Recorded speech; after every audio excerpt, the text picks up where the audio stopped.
Hi, everybody. It's been a while. I haven't been reading as much as I'd like to. I've been a little bit behind on everything this week. But I did get to listen to the audiobook of Winter's Bone by Daniel Woodell, and that's what I'm going to review today. Now, before I do,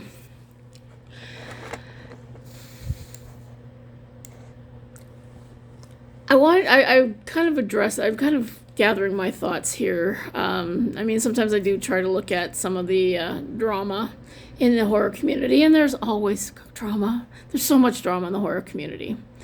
But a whole lot of it just comes down to a certain subset of old white dudes don't like other people's politics. And they think that somehow this is damaging to the horror genre or sci-fi or writing, whatever genre as a whole.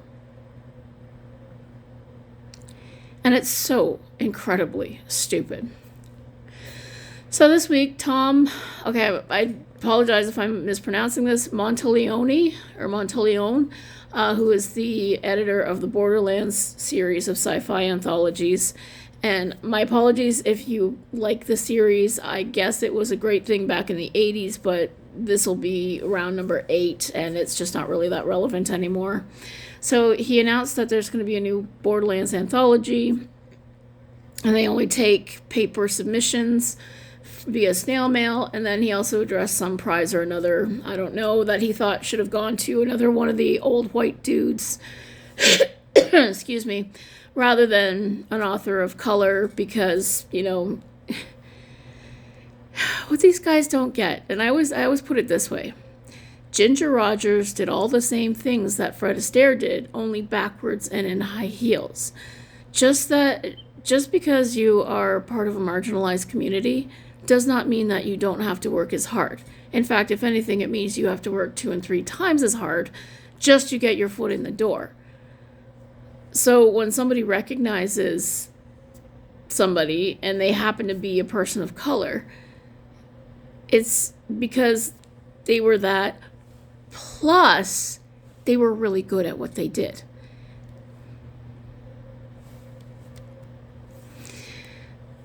So anyway, a bunch of members of the community called him out on this, and first of all, they complained that about Borderlands only accepting snail mail submissions, which has been in place since the 1980s. And I mean, personally, I find it quaint, but he pointed out that we old people have trouble staring at the screens all the time, and paper submissions are just easier on our old eyes, and there's ageism involved here. And then somebody said, well, it's also ageist not to have that availability to younger people who only do stuff by email and blah blah blah. Now, personally, as an editor, I would have just shut the whole thing down and said, you know what, read the fucking guidelines, follow the submission guidelines, or don't submit. Pretty simple. But of course, he had to double down, and apparently that got off onto, that quote from, I believe it's attributed to Maya Angelou. I assume she's the one who said it. It may or may not be. But she said, when people show you who they are, believe them. Well, he full chest showed us who he is. And I guess he was making transphobic comments. He went full bigot. And in this day and age, it's not appropriate. It's not necessary. And all you're doing is crapping on this legacy that you seem to want so badly to protect. And, I mean, Borderlands just isn't going to have the same reputation it's had for decades. And that's really, really pathetic. So, I mean, as far as the guidelines go, personally, like I said, my personal opinion is, if you're a writer, you want to submit to a publisher, you give them what they want, or you submit elsewhere. That's the easiest option. As a human being, as a reader, whenever I hear these old white dudes, I call them whinging white males, WWMs, which is the opposite of an SJW, or a social justice warrior. So a whinging white male complains about other people somehow, having a foot in the space that they consider theirs. Whenever I hear these guys start to complain about this kind of stuff, in my head I hear the shriek. And what that shriek is to me is a mastodon or a giant ground sloth or one of those big old cave animals falling into a tar pit where they're going to wither away to bone. These guys are going extinct, and they know it. And that's why they're so, so desperate. But the irony is, this is not a legacy that they should be at all worried about protecting. All those sci-fi stories that were great in the 80s are still going to be there. We can read, and as readers, we can read other stories and appreciate the stories from other people with other experiences. It's okay. Nobody's losing anything. And we're all the richer for it. But, go ahead. Keep shrieking. That tar pit's not going to let you out. All right. So now Winter's Bone by Daniel Woodell. So in preparation for Garb August, I will finish. I'm reading Palomino by Danielle Steele, and seriously, next time I want to read a Danielle Steele book, tell me to go and sharpen a stick and just poke it in my eye a few times. It'll probably be way more fun. But I've been rewatching My Name is Earl and appreciating life in the trailer park, and it's on Disney Plus right now, and you know what? If you've never seen it, My Name is Earl is such a funny show. Oh, man. And they're so unabashedly white trash, and I love them for it. So Winter's Bone is a much more serious look at the life of the very, very poor in Middle America. And I saw the movie first, a couple times actually. It's came out in 2010, and it's considered Jennifer Lawrence's breakout role. She was nominated for Best Actress. She plays the part of Ree. Dolly is the main character. I think in the book she's 16, in the movie she's 17. I don't know why they made that change.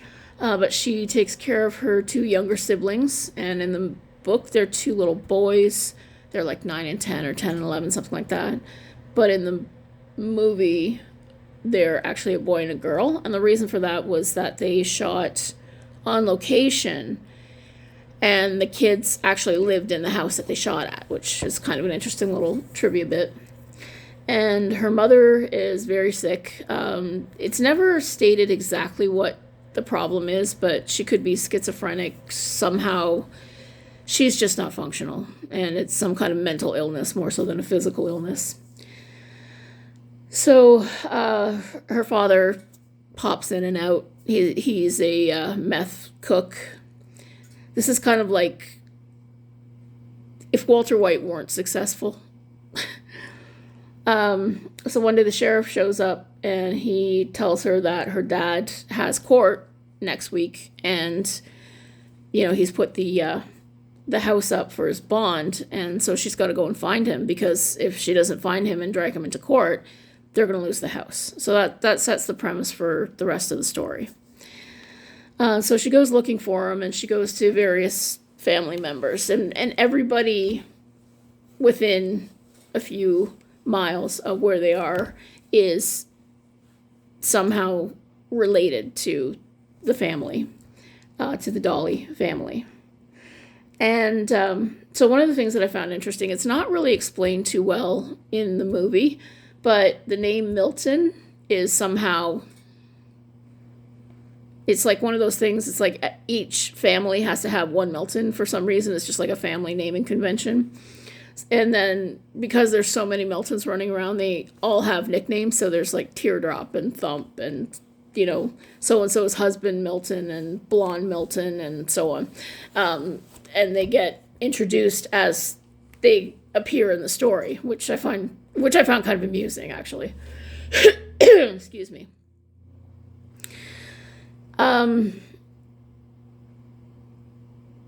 Now, if you've seen the movie, obviously, you know the rest of the plot. I can't. The movie was fairly faithful to the book. So it's really hard not, having seen the movie first, it's really hard not to make the comparisons. There were things that were put in the movie that were not in the book. In the book, she only mentions in passing that she wants to join the army when she gets out.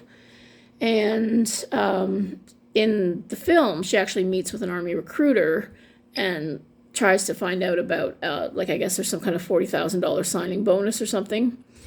But he tells her to come back when she's 18. There's a lot of descriptions of, like, the land and houses, and the book really paints a picture. Daniel Woodell is a very lyrical kind of writer. He's really, really descriptive. And I really appreciated that about the writing. Like, he's a really good writer. Excuse me. Got a frog in my throat and I can't seem to either kill it or cough it up. Sorry about that. The one thing that they left out of the film that I'm really glad that they left out of the film, there's a rather uncomfortable amount of fan service in it.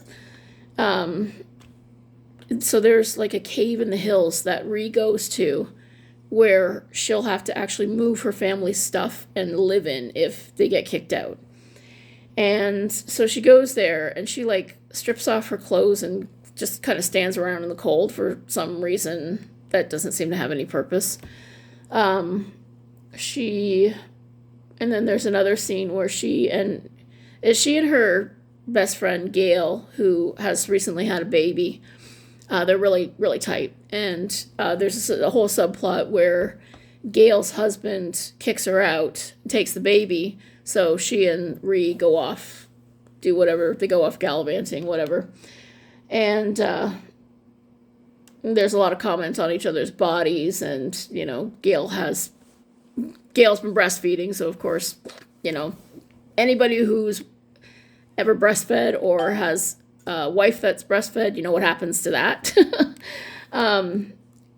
So there's quite a lot of discussion about that. There's a scene where Ree gets the crap beaten out of her. So they go into this, like, pool in a cave, and they strip down naked, and they just, like, sit there and talk. And then there's this talk about how they used to, like, practice making out, and it's just weird. It's just like this dirty old man's weird teenage fan service, and I'm really glad they left that out of the film. And I hope that nobody even tried to approach Jennifer Lawrence with it and say, do you want to do all this? And she said, no, go fuck yourself, because, like, it just was so unnecessary.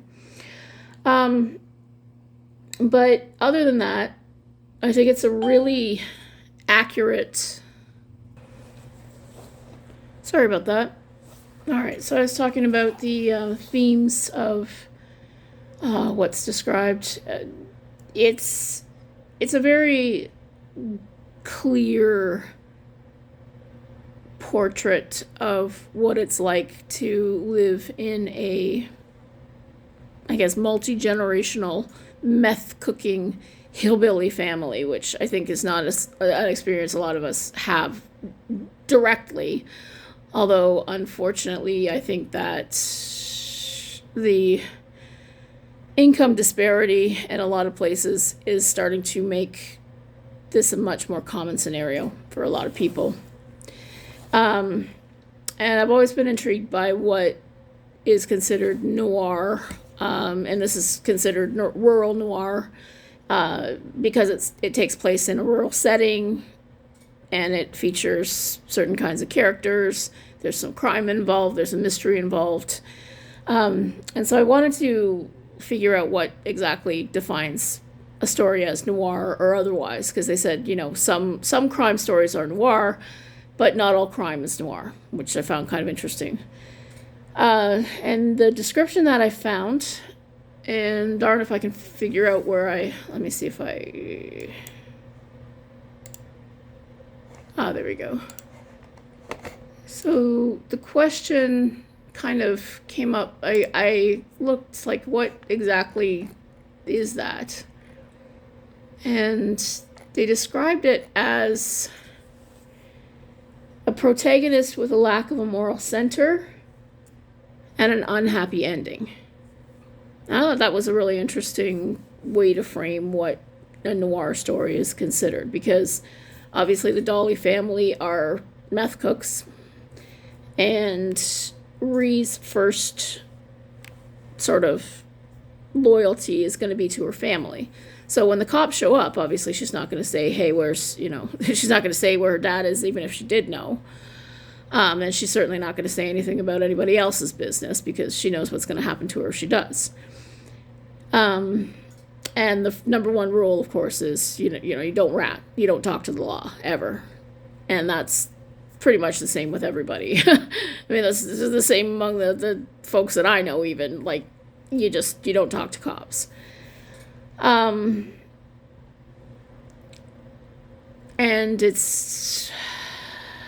the ending is pretty bleak. I'll give it that. I mean, it's not a horrible ending. It's probably the best ending that she could possibly come up with. But you just know, and it's pretty sad for Rhee, because all she wants is to join the army and just get away from her family, and she never will. And that's one of the things that is a clear theme, is that, family ties you to the land. And I find that relatable too. I mean, I was a teenage girl with a sick mother. I ended up going to school to get away from it. But Rhee, a character like Rhee, doesn't even have the option of going away to university. And, it's just going to come back again. She's going to get knocked up soon. She's going to bring some more of these strange kids into the world that she can't feed. So that's Winter's Bone by Daniel Woodell. 4.5 out of 5. I put 4.5 out of 10. That's not right. 4.5 out of 5. It lost a star for the weird teen fan service, but otherwise it was a pretty good book. So, and yeah, it's not a horror story, but there's quite a lot of horror in it, and I hope you're reading lots of horror. And if you are, an old dinosaur, just give it up, Just enjoy the ride. Have a great day.